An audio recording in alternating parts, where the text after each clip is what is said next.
If you cannot learn, you cannot be an entrepreneur. Because an entrepreneur is someone that nobody's going to come and tell you how to run your business. Every single business on earth, right to the most minute business, is different. Master accounting, you need to know the law. You have to know operations, how your entire business is operating. You need to master human resources. And last but not least, you need to know marketing. You can learn them on your own. But you don't need to start a business without mastering these things. Even when I felt I was comfortable at a certain level of mastery, I still decided to step down from my role as COO of a company I co-founded and get a job in another company for a year. Systems control everything. People would watch your podcast from afar and probably think that you're doing this alone. Right. And try to replicate it, and it's never going to be the same thing. They don't understand that there's a whole system behind it. Our vision is to create technologies from the African continent which rival global standards. So what would you say is the biggest business lesson you've learned this far? I think one of the biggest lessons is something one of the shareholders always shares with me a lot of times. He says growing a business is not so much about what you do in the business. It is how you think about the business. Just go ahead and start. Fail along the way. Get beaten, get broke, lose everything, lose your family. Everybody should insult you. Your girlfriend should break up with you. Go ahead, keep going. What's up, my smart friend? Before you jump straight into this episode, there are 3 boxes I'd love you to check while you watch. First things first, please make sure to hit the subscribe or the follow button down below, because the more we grow, the bigger guests we can approach on this platform and the more value we can bring to you here on the podcast. Second, a lot of friends always reach out to me and say something like, "Hey, Arrey, I really did enjoy this particular segment of this episode." What I want you to do, if you get to a point like that, pick up your phone and send this to a friend and say, "Hey, check this out between 10 to 15 minutes. There's something very important I'd love you to see." Number 3, please make sure to check out the links in the description for very helpful resources. You're going to find the link to join the Smart Club, which is my private mentorship club for friends who want to learn and master a high-income digital marketing skill. Whether your goal is to build your personal brand, become a freelancer, or get a job in digital marketing, the Smart Club is going to be the right place for you. Also, you're going to find the link to join our 21,000 Smart Friends on email, where you're going to receive an email from me once every week. Plus, down below, you're also going to see links to connect with the guest. So please make sure you tick those 3 boxes and enjoy the rest of this episode. Talk to me about Maxwell's and any other business you run. What does that entail? Oh, okay. No, I belong just to one business, Maxwell Technologies, and exclusive to Maxwell Technologies. And Maxwell Technologies is it's an adventure, a great adventure, which has one of the best experiences of my life, no matter what happens from this moment, because I was given the opportunity to express everything I believe I learned and everything I had argued for and everything I had defended, to the point where the success rate proved that what I was talking about was absolutely the truth. And I wasn't just talking because I wanted fame. And in addition, it made me a lot of money on top of that. So it was a great adventure, because Maxwell Technologies got created out of almost absolutely nothing but ideas. I'll put it that way. Now, the ideas were created by myself before, and we executed the ideas. I'm very grateful to Clifford, because he gave me the entire liberty to execute those ideas the best way I believe to execute it. Yeah. And in the execution of those ideas, I executed them as I know that, as I have been defending how ideas are supposed to be executed, starting from when I'm talking about school, when I'm talking about business, or whatever it is I'm talking about. When I talk about hard work, when I talk about resilience, when I talk about dedication, when I talk about everything. And most of these things, I didn't learn them in a school. I've never had an MBA to be able to get to this level. I've never studied accounting in school. I've never studied human resources in school. I've never studied business management. I've never studied marketing. I've never studied sales. I've studied a bit of law when I went to ARREYB, but that was international law. It had nothing to do with business. But you cannot run a company successfully without mastering all of these things I've mentioned. And I believe that to be able to master these things, you do not necessarily need to go sit in a classroom and learn them. You can learn them on your own, but you don't need to start a business without mastering these things. That's another thing. And that's another thing which people who try to follow me when I talk about unconventional ideas if they do not understand this second facet, they will get it wrong. You need to be extremely educated. You need to be well learned. And to be well learned, you don't need to be in school, because school, as we've proven, does not get you to the level of learning that is optimal for you, right? And when you learn these things, I learned most of these things on my own. I studied American businesses. I studied American entrepreneurs. I studied American managers. I read books on business management. I read so many books to the point where even when I felt I was comfortable at a certain level of mastery, I still decided to step down from my role as COO of a company I co-founded and get a job in another company for a year. Because knowing all of those, I know that was 30%. As I always tell my students whom I train here, knowing everything is 30%. Practicing it, doing it, and succeeding is 70% of the learning process. Okay. I knew that I still lacked the 70%. And so I had to go within another company, within a top executive position of that company, where I was actually viewing everything the top management was doing, from the CEO to the operations officer and everybody, departmental heads.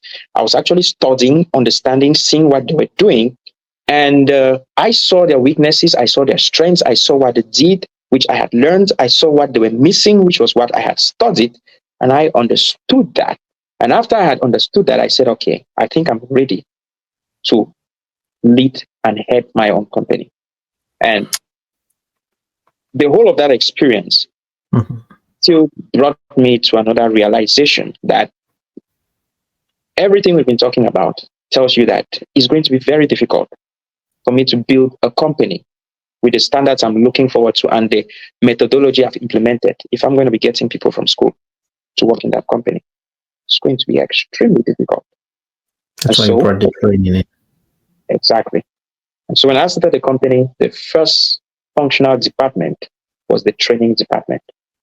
I remember when I started the company, many people actually thought I was starting a school. And at certain points, stakeholders in the company, they were actually worried, like, why is this guy spending so much time training people? We're not starting a school. We have a big vision of creating technology. But I had to explain to them that the kind of technologies which I create, and all of you people are part of this company because you believe in the technologies I created on my own. And if we want to replicate that same quality of technological creation, I can't get people from schools, no matter what schools. I cannot get people from schools. I want you to break it down. Tell me what Maxwell technology does, and maybe something that you implemented, just like you're saying. So I think this is going to be helpful for those who are watching this. Maxwell Technologies is a technological firm, and our vision is to create technologies which, from the African continent, which rival global standards. Okay, so the problem was we are in a continent where the greatest technological innovations seem to be coming from abroad. Why is it every time we want to use the most used technological products in Africa are created by foreigners? It's not the same thing in Asia. It's not the same thing in Europe. It's not the same thing in America. It's just in Africa. And the Maxwell Technologies is looking to break that barrier. And so we've got several units, which we've stratified the company into several units or several brands, as we call them. There is Maxwell Engineering, which focuses on software engineering, creating different solutions using software engineering. There is cybersecurity, which is also a domain we are looking to break into. And there is Maxwell Media. Maxwell Media covers everything which has to do with it's like a digital brand. So digital marketing, most importantly. And of course, we also do a bit of offline media, but we are mostly focused on using technology to enhance marketing. We've got Maxwell Shop, which is a shop which deals in IT products, technological products, be they phones, PCs, routers, switches, and all the like. We've also got now Maxwell Training and Consultancy, which is the unit which we have created, not just to nurture the talents whom we'll be using in the company, but to also train other companies on different talents which we think they are lacking, because the problem with the market which we're trying to solve with Maxwell training is not just going to help us, it's going to help other companies if we actually do go to those other companies and give them the same kind of training which we are giving. And hopefully that vision is going to be met. We're going to have an Africa where we have some of the best technological products emanating from the continent. And if you actually look at it, this vision is really tied to what my partner Clifford and I are currently doing. If you look at the level at which we execute, I from an IT perspective, he from a business perspective, with the different domains of business in which he's involved, be it petroleum, be it marketing, be it transit, and everything he's doing, you see that we strive to do things at a really higher global level, and not just a continental level. So we're looking to achieve this vision. Hopefully within the next 10 years, we should be able to come up with technologies which strongly rival technologies produced from other parts of the world.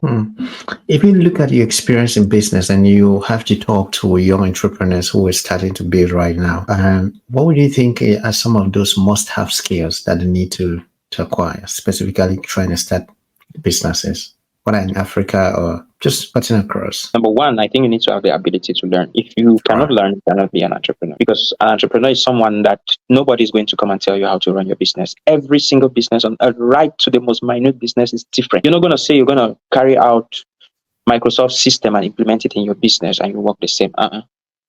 Maybe Microsoft succeeded because there was that one worker who was better than everybody and decided to teach everybody. In your own company, that worker will not be there. You got to know how to learn. You got to be somebody who learns a lot. So you have to, I don't know what other better place to learn than to read. You got to read. If there are seminars in your industry, workshops, you got to attend all of them. You need to be there listening to what experts are saying in your field. Number two, you need to know sales, because you could learn everything and implement the business. And if you don't sell, I don't see where you're going. And nobody's going to sell for you. Many people think that they're going to force employees to sell. Employees hate when you force them to sell. Ask any employee of any company. If you tell them to sell, they hate it. Well, except my employees, because there's a way I've structured sales within my company, which makes it a very enjoyable process, and almost everybody loves doing it. Everybody does it. But know that nobody is going to do it better than you. Even my employees that I claim love sales, when push comes to shove, they don't want to sell. They want to go home. They want to get their salaries and work and go home. Right? They will not necessarily meet someone in the taxi and start talking to the person they're tired. You have to be the person to do most of the sales. And if you are not selling, your salespeople will not be inspired, because every salesperson is aspiring to become an entrepreneur secretly. That's one thing we need to know. Every salesperson is secretly aspiring to become an entrepreneur. If you're not inspiring them, they will not really push. So you need to know that. And you need to know you need to have a very good understanding of the different domains which constitute a business. What do I mean by this? Okay. Of course, there are others, but I consider these 6 to be the most important from my perspective. Hopefully, as I'm learning, I'll get to know more. Right? There's sales. You need to master that. You need to master accounting. You need to have a very good mastery of it. You need to know the law. You need to know everything about the law, what is being compliant with your taxes, being compliant with it. You got to know that. You have to know operations, how your entire business is operating. If you are a construction company, right, to how the bricks are molded, you need to know what goes into those bricks. You need to know exactly how everything is done entirely in the company. You need to master human resources. Human resources is a very, very important, it goes without saying. And last but not least, you need to know marketing. Marketing, some people are going to combine it with sales, but I separate them, especially Cameroonian firms. They look at it like the same thing. It's very separate. Marketing, you need to master. If you master this, of course, there are many other facets which you need to master in the business. But for me, at the level at which I'm operating, I came to realize that, of course, there are other domains which I'm learning, but I came to see that these actually encompass what has really helped me build myself as a CEO or a managing director and / entrepreneur to make my business at least as successful as it's going. Totally agree with you. I think one of my favorite that I've grown to love is operations, because I think that if you're not able to set the right system, what are the people you are bringing in, whoever, they are not able to. I'll give you a really good example that happened within the team. So at one point, when I launched this podcast, Yeah. so I launched the podcast, brought in a video editor. I actually hired a video editor 5 months before I started a podcast. Every single day, I'll speak to them for about 15 to 30 minutes. Hey, edit actually just took like my previous interviews that I'd done. I said, Yeah. edit like we're publishing this episode next week. And then they'll edit, they come back with a review. I'm like, hey, no, this is the editing style one. Here's what I want. So 5 months. The flip side of that story is the day we are launching the podcast, because I did an online interview, I had no idea, and she did not tell me she was pregnant. Oh my God. So she had to give. I'm telling you, because I did an online interview. Now I also understand, because if I knew she was pregnant, I'll probably not hire her, but I understand the reason why. Yeah. But here's the thing: in the process within that 5 months, I said to her, everything I teach you, I want you to kind of document it down. I know you can't document everything like video editing to the core, but I want you to go, what are the 5 things that an ARREYB podcast reel needs to have? And I want you to write that down. What are the things that encompass our full episode? Is it from the intro to the trailer to this? I want you to write it down. And whatever we did within those 5 months, she built an entire system for it, where if someone goes, I want to do this now, they can just get into the team folder, read it, and know this is the format, right? Amazing. Yeah. How that helped us was when she told me, so when she says to me she's pregnant, and it actually happened the day we published the first episode was the day she gave birth. So she told me 1 month before. Yeah. She told me 1 month before. The moment she told me 1 month before, I'm like, oh, now I'm messed up. We need to hire quickly do another interview. We hire another person, and the person starts to work by her with her for like the next 1 month. But the transition was so smooth in such a way that even for those, if nobody ever knew what was happening within the team, you don't even know that there was a transition. There was somebody else who started editing the video from month 2. She had edited the first 4 episodes. But yeah, so that really made me love like the system, because I started to go, yeah, now I see the importance of the system thing. And absolutely. if you look at it, if you look at like what you people are doing from the broader perspective, you have line managers, you have people who have to hand down all of these different trainings down. So I think that when you talk about systems, I think that's probably one of my favorite. And right now I have a system for every single thing within the team in the business. If when I onboard marketing clients, what does it look like? And the team knows when we onboard a client, when we sign a client, this is what the onboarding looks like. Yeah. This is what the delivery looks like. This is what the client reporting looks like. This is what the client management looks like. This is what we have to do, right up to the point where we're making sure that maybe when we are closing carpets, there's an entire system for that. So just to somebody watching this, I think that operations will change the game for you when you know how to do it. Absolutely. No, systems control everything. People would watch your podcast from afar and probably think that you're doing this alone, and try to replicate it, and it's never going to be the same thing. But they don't understand that there's a whole system behind it. And it comes back to me talking about the education. But if someone actually takes his time to sit down with you and listen to just what you've said, has already given a lot of knowledge to people who are wanting to create something like this and make it as successful as this. You see, that is going to be absolutely important. But without a system, man, you cannot do the same level of quality and improve on that quality consistently. Is going to be very difficult. I agree with you 100%. Sure. Talk to me about the system you build around sales, if you're open to sharing that, where you said that. No, absolutely. The team loves to do sales. What do you do? What I do is this. First, when I got into the company, the first person I hired was a sales manager. That was the very first employee I got in the company. Okay. Because I came in as a CEO who's the person who knows the technical knowledge, who's got the technical knowledge. And if I'm starting as a lone person and I need to be getting people in, we need to start making money immediately. We need somebody to go and look for the clients. And if I'm the one looking for the client, to find somebody who can execute at the quality I execute, because I've got a certain reputation in the market already, and majority of my clients, they come because of that reputation, I will not be able to maintain that standard. So I needed a sales manager.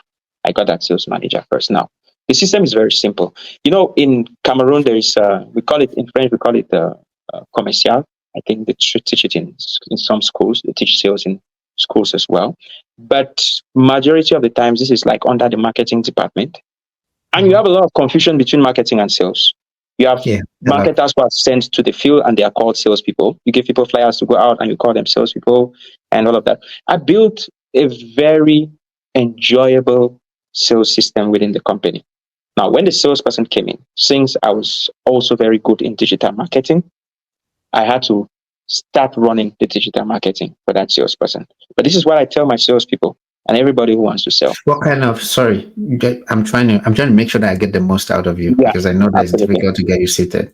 What kind of digital marketing was it at the time? Was it SEO? Was it Facebook ads, Instagram ads? I'm trying to. Well, our digital marketing unit focuses on 8 different things. We've got web design, which is really a very strong part of marketing because a website is a marketing tool. We've got social media marketing. We've got SEO. We've got content marketing. We've got email marketing. We've got graphic design as well, which is also a very powerful part of marketing. We've got, just to be sure I mentioned all of them, we've got, well, I said 8 parts because the marketing brochure, the marketing booklet, which I created for students to study, has got 8 chapters. There's a chapter which is sales and talks about sales and marketing and distinguishes, is the first chapter, as a matter of fact, distinguishes the salesperson from the marketer. Exactly. To make sure that we do not get all those things into the same pot of soup. So we focus on all of this and we run marketing on all these levels. Now, what I tell the salespeople is, when we were growing up, sales was really looked upon. Even up to now, a lot of people look at sales as that's one software work. So, the mean kind of thing. Like, you see these people, we have these people they call DS Max. I don't know if you remember. Sorry to call the name of the company, but they have a very bad reputation. They really killed the perception of salespeople. You have really poorly dressed people walking around neighborhoods and disturbing people, like knocking on people's doors to buy things they do not need. Number one, I tell my salespeople, I will never give you somebody who does not need my product. That's the marketer's job. So the lead is already qualified. Exactly. And the marketer is supposed to make sure that if the campaign was run well, that lead is going to be very qualified. Yeah. If the campaign was run well, my salespeople love their jobs because as they're making the first call, the guy is already excited to this is the problem I was having, and that's number one. Number two, my salespeople, I do not joke with their money. That's a big mistake to do in any company. And ask anybody in the company. The salespeople are the most well-dressed and the most admired people in the company. Like everybody admires the salespeople because they are well-dressed. They make money every time.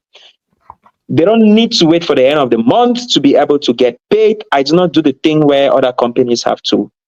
I was going to ask commissions or. It's commissions. It's commissions. It's commissions. I follow strictly the American standard of running sales because that's how I studied it. It's purely commissions. We do not get people and we pay them salaries and send them to go and do sales. How on earth do you motivate that person? A salesperson is supposed to be when a salesperson talks to a customer, he's supposed to be excited. The customer is supposed to feel that this guy knows what he's talking about. He's excited about what he's talking about. He loves what he's talking about. And that aura you are transmitting, the customer gets engulfed in that aura and you finally close the customer. And for you to get to that level, if we are giving you terrible leads 4, 5, 6, 7, 8 times, you're going to find your job boring. Yeah. And I don't want that to happen with my salespeople. I pamper my salespeople and I make sure the marketers give me leads who are really qualified for those salespeople. And when I train them, I'm focusing on making sure that they are segmenting the market. They are getting those leads into a very good funnel that by the time sometimes the salespeople, sometimes they are like order takers and just closers. Because the marketers have done a tremendous job that they don't have a lot to do. It becomes so easy. It becomes so easy to close them. Okay, let's break it. One of the things I do with clients is, and I've signed off clients, right? Mhm. When I take on a client to run their markets, and the first thing I do is while we prepare their assets and everything, I always have a midway call with their sales team. Yeah. And I say to them, hey, look, at the end of the day, you guys hired us to do this, but I want to know that the sales team is up to the task because my Mhm. job will be complete the moment I bring you the leads. I promise you. But Absolutely. also, we need to make sure that there is the follow up. You guys know how to follow up, you know how to give them a call, you know what to say, and all of that. And I've actually put clients on pause because I know that I will bring the leads they will not fulfill. And I'd be Yeah. like, okay, no, look, I think I've It gotten happens a your lot. money, I relate. but I hold your money when you're ready. You come, would run this campaign, or I'm happy to refund you when you're ready with your sales team. We'll kick this Yeah. off because I want to have the fulfillment of these leads being closed. Mhm. And then in the process, the most important reason why I'm sharing is that one of the things we did in the process, let me break it down even. Facebook ads. So one of the things we did for Facebook ads, we realized when you send out ads, there's a bunch of people. Even after you use targeting, there's a bunch of people who write who are not very qualified. So one thing we did in the process was we started putting in place a midway question, right? For Mhm. example, Exactly. let's say you run a campaign for a school. The school wants to, hey, we offer, let's say I run a campaign for Maxwell Technology, right? Mhm. Somebody comes in, tell me more about Maxwell Technology, this and this. And the next thing the salespeople do is they pick up their phone and call. And then I realize Mhm. that in most cases, that lead is not very qualified. So Absolutely. in the way that I decide to at least qualify was sometimes I'll ask two questions. Hey, if Mhm. you're looking to learn X, Y, and Mhm. Z, let's say from Maxwell Technology, tell Mhm. me the course you'll be interested in and why you're looking to learn this. Yeah. Just that one midway question has already qualified them, And and the eliminated people salespeople, who were not even. good. Yeah. The salespeople will just read and go, oh, we should not call this one. Oh, we call Yeah. this person. The reason why I'm sharing is because I wanted you to, I know that this is going to help someone as well. What was that Mhm. mid-level qualification process for you guys? And I'm also asking selfishly because I'm trying to also steal from your process. No, no, thank you for also teaching me how you do yours. So, I don't mind. well, when we run digital marketing, digital tools give us the great thing about our digital marketing. Let me focus on that. Mm, Is that we are a technological firm. So we've got an engineering department, and mhm, we have engineers who are marketers, like mhm. myself. Okay. So we really have a very good understanding of the digital tools. And most of the times, those digital tools tremendously help us with qualification. Now, when we are running campaigns on digital media, we always make sure we break those campaigns to follow every part of the customer journey. And Right. when we are at a level of um, awareness, at the awareness phase of a campaign, be it on Facebook, on Google ads, on a website, on MailChimp, or whatever email marketing platform we are going to be using, we Mhm. know how to program the tools to tell these platforms that for the next campaign we are going to be running, I want you to send me only the people whom you believe were interested during the Mhm. brand awareness campaign. And that Right. interest can be Retargeting. defined. Yes, that interest can be defined. We have tools which we build, which we embed into websites that, like pixel tools and Exactly. cookies. Mhm. Immediately you come, we can define the interest to be the person actually scrolled maybe for at least 30 seconds. Or if they It means click the that, button. Mhm. yeah, or he clicked the button. So take, for example, scrolling. If you come to my website and I say I built enterprise technologies, one of the best enterprise technologies, and you scroll and you read for 30 seconds to 1 minute, it means you know what enterprise technologies are, at least. Or why were you wasting your time there? I know that this person is interested. I move him now to the interest phase. And when I move him to the interest phase, I still Mhm. have tools that I set in place because the interest campaigns are different. The interest campaigns now Mhm. have a call to action because I want to move you now to the Second. conversion. Mhm. Yes, to the conversion. So now the call to action, which is going to be there, is going to be a kind of call to action, just like what you said. If you are not interested, that call to action, you would hardly get that call to action. The call to action will not necessarily be a button that you are going to click. Okay. If you look at some call to actions which some platforms put, and they say, call us, instead of you calling the client. Sometimes someone might look at that and think that it is counterintuitive, but it's very important for qualification, for you to know those who are highly interested. Call us by this, XYZ. Fill this form by this. Not just click and then we get your details. And the worst thing that Facebook even does is that when the person clicks, Facebook autofills the person's, the person's Yeah, details. that's like crap. And Instagram as well. And the person just quickly goes there. And then when you're filling that form, we're going to ask a question now, like the one which you've asked. That really helps us segment and qualify. But again, Okay. worst case scenario, even if the marketer gets to land on a low quality lead, the salesperson gets to land on a low quality lead, there are initial questions. Our sales script has the first initial eliminating questions which they ask you. They do not waste their time with you. First, number one question, they ask you that question. And it's a very polite question. If you're not part of their audience, they know. They could give you an advice. Oh, yeah. I think that you could check this, or you could go to this, or you could go to XYZ. Closed. Move the person to some garbage collection system and move ahead with your high quality leads. The things you're saying, we could break them and go anywhere, just like you talk. Absolutely, I get it. Yeah, it's just like opening, and I hope that for those who are watching this, it's like an intellectual business conversation where many people might not realize. So it's similar to sometimes we run campaigns. You reminded me of something. Sometimes we run a campaign. For example, there's a campaign that I have to kick off in the next 2 weeks. It's just basically a video of me telling my story. Yeah. When I share that campaign, it's going to be a video of me telling my story. I'm trying to let me get 50,000 people to watch it. I don't mind. I don't want you to watch it and take any action. Just know me. After about 1-2 weeks, I'm going to come back. And then if that video is 15 minutes, I'm not going to tag anyone who has watched it for less than 3 minutes because you don't know me well enough. Yeah. And I'll target the people who have watched between, let's say, 4 to 15 minutes because at least you've heard a part of my story. Now you're conversing with me. And then I'll sell you something. When I sell you something, I'll send you, again, the other qualification process is I'm not going to ask you to, hey, just fill this form. I'll ask you more qualifying questions. I'll ask you more qualifying questions, and then I've gotten you into the email. Now I can start bombarding you emails, a few of them, and I'm reminding you while this it's like an entire thing. So when you're sharing my head, it's just like opening up from there. No, it's very important. Those qualification steps are extremely important. I noticed that you do that a lot with your emails as well. Your emails become more frequent the more I open and read them. And when I slack away, they become less frequent. So it's like you feel like this guy is probably pulling out of the phone.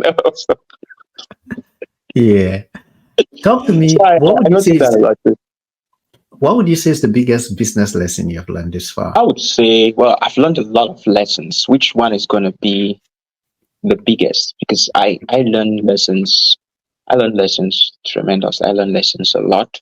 I think one of the biggest lessons is what one of the shareholders always shares with me a lot of times. He says growing a business is not so much about what you do in the business as it is about how you think about the business.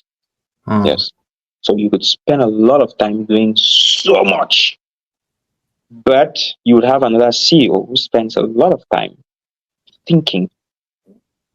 And if that CEO's idea of the business is bigger than your own idea of the business, the work is supposed to be done by your employees and everybody. You're not supposed to do the work. And of course, Clifford also tells me this a lot of times. You are not supposed to be focused on the work. You're supposed to be focused on the vision. You're supposed to be thinking. I think once I had a dream when I thought about this a lot. And in that dream, metaphorically, I was spoken to in that dream. And it was using a metaphor. And the metaphor said, you cannot be like grinding Gary. You know, we used to do Gary with a grater and everything. And you are an entrepreneur and your job is to sell Gary and you're grinding Gary with a grater. And you go and buy a machine which grinds Gary. and that machine can grind 50 times more Gary than you were grinding with your hand. Okay. Why would you, instead of pressing a button and telling that machine, start grinding, stop grinding, you say, no, I want to be the person who is grinding the Gary. And you keep that machine aside and you go and be grinding. So, as head of a business, you need to focus more on strategies. Okay. You're like a coach. A coach will not put on boots and enter the stadium and enter the pitch. It's not because he can't play like the players. We've seen coaches who can play better than most of the players on the pitch, but they are not going to enter the pitch. The coach is supposed to sit outside, look at the machine, which is being implemented. And if he goes and says he wants to be walking alongside that machine, he's not going to do as much work as impactful a job as if he sat and looked at the machine and say, okay, I think we are making 3 buckets because this part does not have oil. And you cannot see that part does not have oil unless you step back and look at it, and look at everything. So going deeply, and basically what he told me, going deeply, is that the amount of vision you have for the company is going to say where the company is going to go. So if you start and you say that this company is a company that is going to make 500 million within the next 5 years, it'll be very difficult for you to make more than 500 million. But if you say this company is going to be a company that is going to make 5 billion within the next 5 years, and you work for that, it'll be very easy for you to make 2 billion. So what you're thinking in your head is far more important than everything you're doing on the field. I think that's the most transforming business lesson I ever got to learn. That's a big one. I'm going to ask you quick questions now. To someone watching this right now and they're about to start in business, what do you think should be their starting point? You can just like in 30 seconds. I think I would say that, hey, just look for somebody who is already succeeding in what you're doing. If they have a course, if they have a training, just go get into it. Don't keep asking me how to start. That would be my own thing. I would say just start. Just go ahead and start. Fail along the way. Fail. Get beaten. Get broke. Lose everything, lose your family, everybody should insult you, your girlfriend should break up with you. Go ahead, keep going. Yeah, that's the reality. That's the reality. Because you lose relationships, you get beaten. God. The process will beat you. You and I know this, so. Okay, let me see. Quick questions. You made a statement and you said, I don't understand why some people suffer in this country. It's impossible to be broke in Cameroon when you have the right skills. What did you mean? My God. Everybody suffers because every company you go to, everywhere you go to, they need somebody who can do something and people are willing to pay for that thing. But you know why nobody's paying? Because there's nobody to provide those things. To be honest, literally, number one, there is nobody to provide it. Number two, if the person is there, nobody knows that person. So you have to have the right skills, the skills that people need. Don't go and start learning astronomy and you remain in Cameroon. I don't know what you're going to do with that. You want to learn that, go abroad. Okay? Yeah. Don't go and learn the Pascal programming language as they teach in schools. Up to today, it's still in the school curriculum. I don't believe that. I don't know what. Okay, maybe there are some things you build with Pascal, but I don't know which company in Cameroon or how many in the market are going to hire you Pascal. Number two, make yourself known when you know those things. Go out and tell people that this is me. Use social media, use friends, network, go to conferences, go everywhere. Make everybody know you. I'm going to tell you one thing, Arrey. I only became known because of social media, honestly. That's how I became known. That's how I found you. Yeah. Exactly. And it's because I use social media a lot that people come to know me, that I got to grow and people got to know my skills. If not, I'll be the best, highest ranked developer and I'll be sitting in my room in Bamenda doing nothing. Very important. Okay, talk to us about Maxwell training, what people can benefit from it, just in a few seconds. Maxwell training is everything I've spoken about school here and criticized. You come to Maxwell training, it's been transformed. Absolutely. No joke ever. No, it's been 100% transformed. Like I explained, number one, you're in front of your instructor alone. You're not in a classroom with many people. Number two, when you're coming, we don't need you to have any IT background because there are people here who come and we start teaching them how to turn on the computer. All right? How can you put that kind of a person in a classroom with someone who has an A-levels in ICT?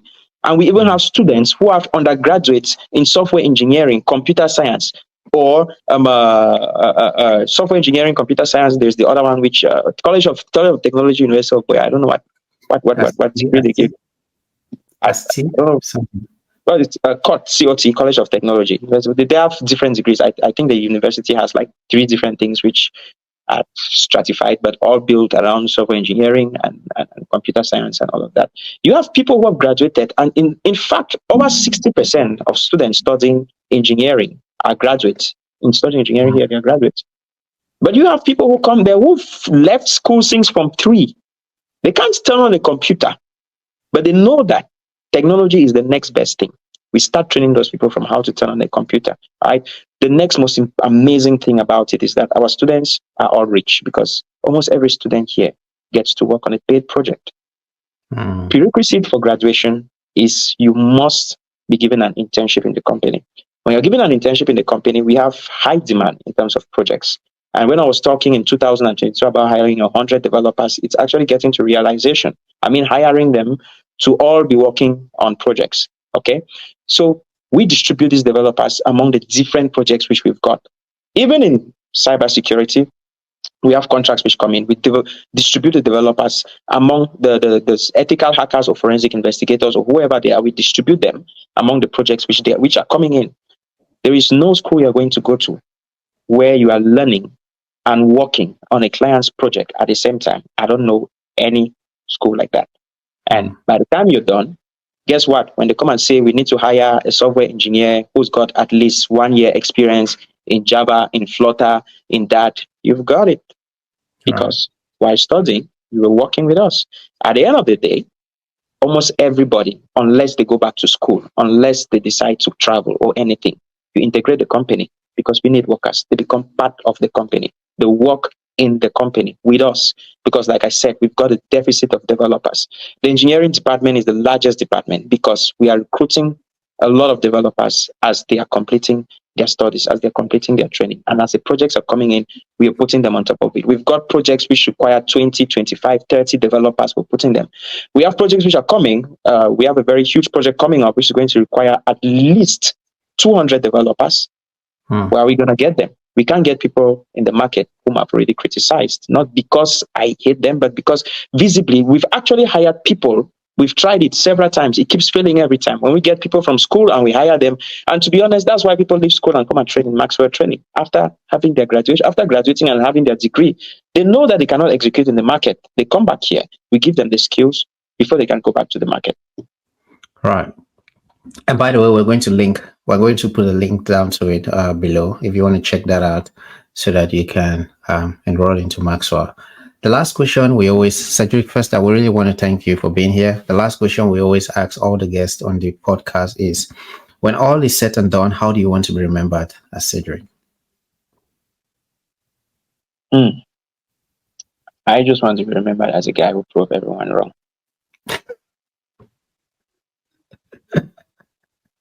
And next time, when someone is talking and you just think that person is wrong, and everybody thinks that person is wrong, just sit down and listen.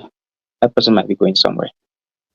All right. I think that's a cool way to end it, man. I really want to thank you. I know that I've taken hours from your time, but really thank you, man. That's a huge pleasure. It's been a conversation that I will go back thinking about. So thank you so much.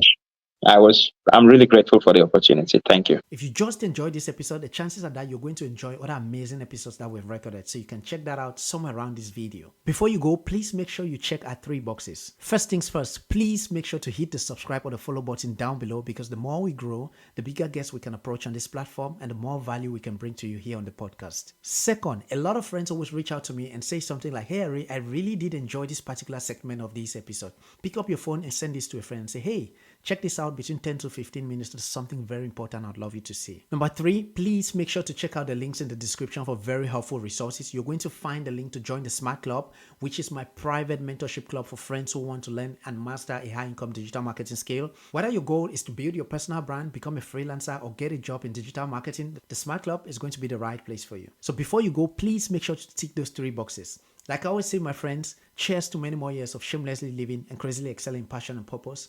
And I'll speak to you in the next episode.